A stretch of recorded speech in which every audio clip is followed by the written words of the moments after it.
ça y est, vous m'avez posé beaucoup de questions sur les réseaux par rapport à ça. Et donc je me suis dit que j'allais faire une vidéo pour vous partager un petit peu le processus d'écriture d'un livre parce que c'est une sacrée aventure.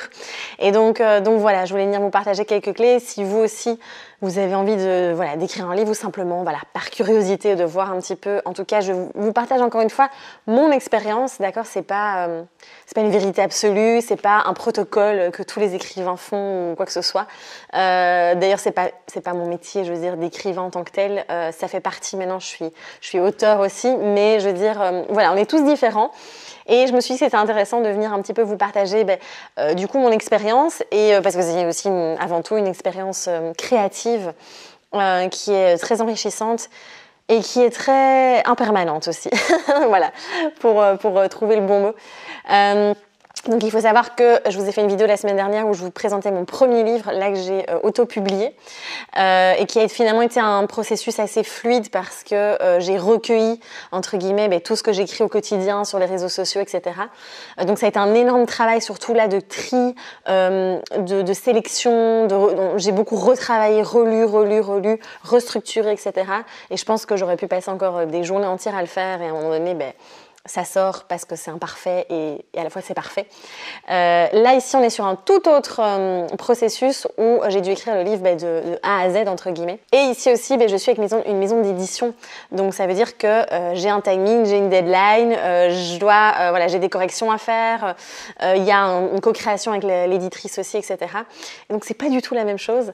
Et donc voilà, je vais un petit peu vous partager mon parcours, comment aussi je fais pour booster ma créativité. Comment ça se passe ? Là, il faut savoir qu'il me reste 3 semaines pour terminer l'écriture du livre. Je vois le bout, mais ça va être tout juste au niveau timing, ça c'est clair. Donc, il faut savoir que j'ai signé le contrat fin 2020. Et en fait, parce que moi, c'est comme ça que je fonctionne mieux, en tout cas, c'est comme ça que j'ai eu l'habitude de fonctionner. De travailler pas dans l'urgence, mais de travailler en dernière minute. J'ai vraiment cette difficulté, soyons clairs, à travailler sur des projets long terme où je ne vois pas la finalité rapidement. Donc moi, c'est vrai que j'ai l'habitude, j'ai une idée, j'ai un programme par exemple en tête, un programme en ligne que je veux vous proposer, j'ai l'idée qui me vient, je mets sur papier, je crée, etc., je sors le programme. Ici, on n'est pas vraiment sur la même structure. Ici, quand on m'a dit la date de sortie du livre, qui finalement, donc j'ai signé fin 2020 et la sortie c'est pour mars 2022, je me suis dit non mais c'est pas possible, je ne vais jamais y arriver. Et donc ça a été très difficile pour moi de me plonger vraiment dedans. Autant à l'avance. Heureusement, en fait, comme ce livre est lié à tout ce qui est mouvement, à Flow Energy, Bloom Dance, tout ce que j'ai créé par rapport à la libération émotionnelle par le mouvement, et que je donnais les formations et que je formais les praticiennes aux méthodes, eh bien, la formation est venue vraiment nourrir et enrichir finalement mon processus d'écriture. Donc, tout est parfait, comme toujours. Vous savez que je le dis souvent, que tout s'aligne, tout se met en place en fait assez naturellement. Et donc, finalement, j'ai vraiment plongé dans l'écriture cet été. Et ça a été vraiment assez intéressant. En fait, moi, j'avais l'idée. J'avais vraiment cette espèce de croyance que j'allais écrire 6 à 8 heures par jour en mode tout sort en une fois et que je me suis dit oui, peut-être qu'en un mois j'aurais terminé l'écriture. C'est pas vraiment comme ça que ça s'est passé. En réalité, c'est bien plus différent que ça. En réalité, la créativité, c'est quelque chose de très impermanent. C'est du mouvement, c'est de l'énergie en fait. Et l'énergie, elle fluctue. Elle n'est pas constante en fait. Et donc voilà, ça a été tout un challenge pour moi et un apprentissage. Je me suis rendu compte que ça me demandait énormément d'énergie. En fait, écrire, ça canalise beaucoup d'énergie. Et donc voilà, j'ai vraiment appris, ça m'a vraiment permis d'apprendre à lâcher, à faire confiance et à ne pas lutter, encore une fois, à ne pas forcer. J'en ai parlé dans l'épisode de podcast il y a 2 semaines plus ou moins, où vraiment j'explique que en fait on est entre des phases où on passe à l'action, où on crée, et d'autres phases où on est plus dans je me ressource, je fais une pause, je me repose, etc. Et donc voilà, c'était très intéressant. Alors moi j'ai pu remarquer que finalement, J'écris très bien le matin. Ça me stimule énormément d'écrire le matin, mais alors l'après-midi, c'était pas évident de vraiment produire au niveau énergétique. J'étais beaucoup plus fatiguée, etc. Et donc, je suis partie en Toscane aussi. Si vous me suivez sur les réseaux, vous avez pu voir. Et j'ai vraiment écrit pendant 2 semaines. Pendant une semaine, j'étais vraiment seule et donc là, ça m'a permis de pas mal avancer. Et en fait, j'ai vraiment, au début, je voulais me mettre une routine d'écrire tous les jours. Et en fait, je me suis rendu compte que ça ne fonctionnait pas pour moi. En tout cas, on est tous différents, hein, vraiment. Mais pour moi, ça ne fonctionne pas. J'ai vraiment besoin profondément de varier les tâches, de varier ce que je fais, etc. Et donc, j'ai lâché cette espèce de structure que je m'étais mise pour vraiment suivre le mouvement. Et donc voilà, et donc du coup finalement, j'ai vraiment écouté tout ça. Et puis il y a eu des phases où j'arrivais pas du tout à écrire. Et en fait, je ne forçais pas. Parce que sinon j'allais écrire vraiment de la merde en fait, hein, tout simplement, soyons honnêtes. Et donc c'est vrai que du coup, c'est un peu juste au niveau timing, mais je peux pas faire autrement. En fait, je n'arrive plus à forcer, à faire du forcing, à ne pas m'écouter. Je n'arrive plus à faire ça. Et donc voilà, et alors j'ai remarqué aussi, c'est très intéressant, et si un jour vous partez dans cette aventure d'écriture, c'est vraiment de trouver l'endroit qui vous stimule le plus. Et moi, je sais que c'est très bizarre, mais là où j'écris le mieux, c'est dans des cafés ici. Donc, je suis à Bruxelles.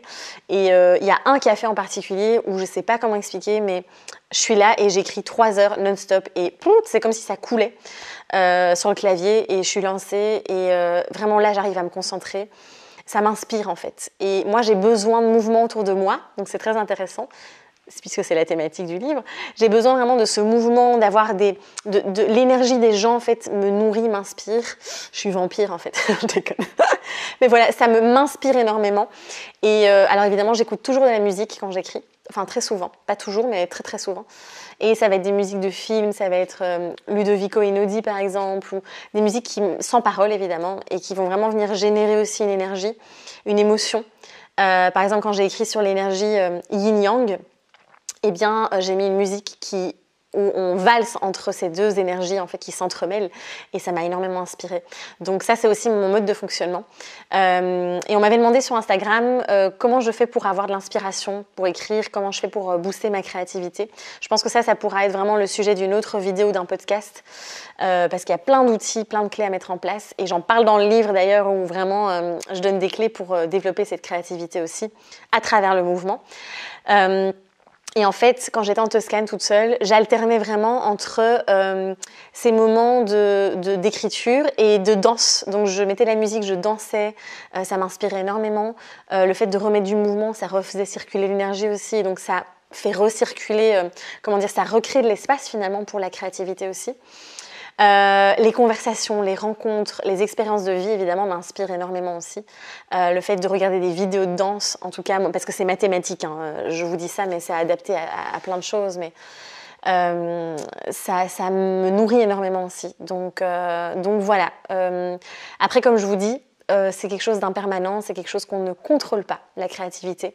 Et donc, moi, en tout cas, c'est comme ça que je fonctionne. Encore une fois, je connais des personnes qui écrivent...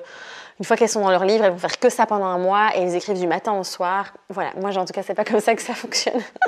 J'aurais bien aimé, mais non.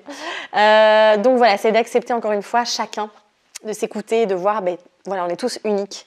Donc voilà, par rapport à ça, je pense que c'est tout ce que je voulais vous dire. C'est déjà pas mal. Voilà, c'était une petite vidéo parce que j'ai eu pas mal de questions et je me disais que c'était intéressant aussi de vous partager tout ça. Et ce qui est super important aussi, c'est d'avoir un bon éditeur, un éditeur avec qui on a un bon feeling, avec qui il y a une belle communication, beaucoup de respect et de l'écoute. Et c'est vrai que là, pour ça, j'ai vraiment une chance inouïe parce que je suis tombée dans une maison d'édition que j'affectionne énormément et avec qui on a d'autres projets aussi par la suite. Et donc voilà, c'est trop chouette. Et puis sachez aussi, ne vous bloquez pas par rapport à ça. Il y a l'autopublication qui existe. Donc moi, j'ai été autopubliée chez Librinova. C'est très facile, c'est très accessible aussi. Donc encore une fois, à bas l'auto-saboteur. Et juste, si vous avez envie d'écrire un livre, lancez-vous, en fait, tout est possible. Et c'est vrai que moi, je me faisais une montagne de « Oh là là, être auteur, écrire un livre, c'est genre un truc énorme, c'est pas donné à tout le monde, c'est dur, etc. » Et au final, je suis dans l'aventure. Et c'est clair, hein, je vais pas mentir, je vais être tout à fait transparente avec vous. Il y a des jours où j'ai l'impression que j'écris vraiment... n'importe quoi et que c'est nul. Il y a des fois où je me dis non mais en fait c'est vraiment nul. Et puis des fois je me dis waouh, c'est moi qui ai écrit ça. Et donc encore une fois c'est la vie quoi. Et quoi qu'il arrive, c'est fait avec le cœur et c'est le plus important en fait, tout simplement. Les amis, c'était pas du tout prévu, mais comme je n'ai pas encore fait le montage de la vidéo, je me suis dit que c'était intéressant de rajouter cette petite partie complètement improvisée. Je suis dans la forêt. J'espère que vous m'entendez bien. Et en fait, ce matin, je me suis mise devant mon ordi parce qu'il me reste 20 jours pour terminer l'écriture du manuscrit. Et c'était le trou noir, la page blanche, comme tout le monde la nomme. Et en fait, j'ai vraiment ressenti plein de peur. J'ai commencé à avoir ma petite voix intérieure qui était pas très sympa avec moi, on va dire. Et finalement, je me suis dit, bon, soit je lutte, et en fait, il n'y a rien qui venait. Aucun mot, vraiment rien. Soit je lâche, j'accepte, je garde confiance. Et en fait, voilà, je fais confiance, ouais. Et c'est ce que j'ai décidé de faire, c'est ce que j'ai choisi de faire, parce que c'est ce que je vous dis tout le temps, c'est ce que je vous partage.